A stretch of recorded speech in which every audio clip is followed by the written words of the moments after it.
Bristol Community College, Mathematics with Dan Avedikian, Math 060, Topics in Developmental Math, Section 1.3, Problem 3.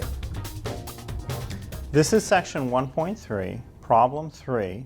We have to add 88 plus 75 plus 90.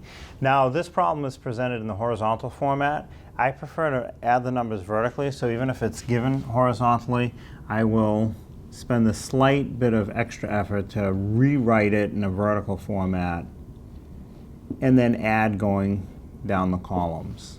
So I've rewritten 88 plus 75 plus 90 going up and down or vertically.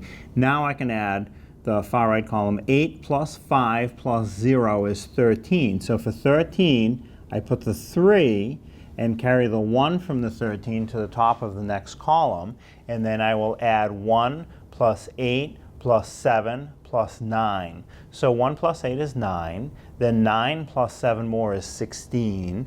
And then 16 plus 9 more is 25. And I don't have to carry that 2. There is no next column. So the 25, 25. And the final answer comes out to 253.